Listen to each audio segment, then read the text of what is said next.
নমস্কার বন্ধুরা, সম্পাস লাইফস্টাইলে আপনাদের সবাইকে স্বাগত। চলে এসেছি আরও একটি নতুন রেসিপি নিয়ে। আমার আজকের রেসিপি পেঁয়াজি। গলির মোড়ে তেলে ভাজা দোকানগুলোতে এই পেঁয়াজি পাওয়া যায়। এই বর্ষার দিনে গরম গরম চায়ের সাথে গরম গরম পেঁয়াজি ভীষণই ভালো লাগে। সকাল কিংবা সন্ধেবেলায় মুড়ির সাথেও এই পেঁয়াজি খাওয়া যায়। দোকানের মতো পেঁয়াজি বাড়িতে কিভাবে বানাই সেটাই আজকে আপনাদের করে দেখাবো। তাহলে চলুন ভিডিওটি শেষ পর্যন্ত দেখতে থাকুন। পেঁয়াজি বানানোর জন্য একটি পাত্রে নিয়ে নিচ্ছি বেসন। এর মধ্যে দিয়ে দেব পেঁয়াজ কুচি। এখানে আমি 3টে পেঁয়াজ কুচি করে নিয়েছি।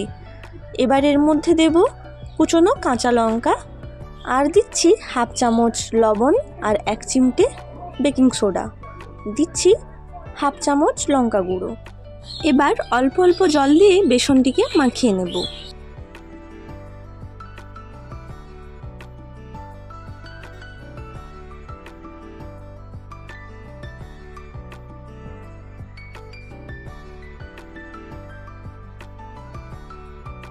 বেসন মাখিয়ে নিয়েছি। এরপর গ্যাস অন করে কড়াইতে তেল বসিয়ে দিয়েছি। তেল গরম হয়ে গেলেই বেসন প্রথমে বলের আকারে গোল গোল করে ছেড়ে দেব। তেলে ভাজা দোকানগুলোতে দেখবেন পেঁয়াজি ভাজার জন্য প্রথমে এভাবে বলের আকারেই বেসনগুলোকে ভেজে নেওয়া হয়, তারপর সেটিকে হাত দিয়ে চ্যাপ্টা করে আবারও ভেজে নেওয়া হয়। তাই তেলে ভাজা দোকানের মতো আমিও প্রথমে বেসনটিকে গোল গোল করে এভাবে ভেজে নিয়েছি। লাল লাল হয়ে গেছে, এবার তুলে নিলাম।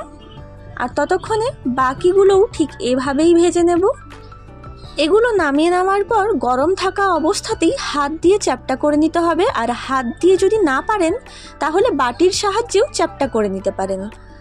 তবে গরম অবস্থাতেই এটি চ্যাপ্টা করে নিতে হবে, ঠান্ডা হয়ে গেলে আর হবে না। চ্যাপ্টা করে নেওয়ার পর তেলে ছেড়ে দিয়েছি।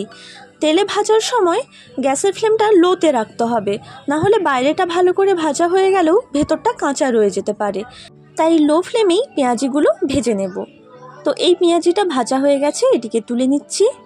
ঠিক একইভাবে বাকি পেঁয়াজিগুলো ভেজে নিচ্ছি। আরও একটা পেঁয়াজি তেলে ছেড়ে দিয়েছি, আর এটিকেও লো ফ্লেমে ভেজে নেব। এক পাশটা ভাজা হলে তবেই আমি অপর পাশটা উল্টে দেব।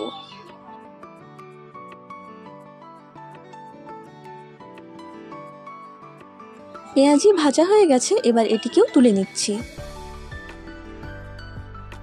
তো দেখতেই পেলেন দোকানের মতো পেঁয়াজি বাড়িতে বানানো কতটা সহজ। আপনারাও ঠিক এভাবেই বাড়িতে পেঁয়াজি বানিয়ে নিতে পারেন। তো আজকের এই রেসিপিটি কেমন লাগলো কমেন্ট করে অবশ্যই জানাবেন। ভিডিওটি ভালো লাগলে লাইক, শেয়ার এবং সাবস্ক্রাইব করবেন।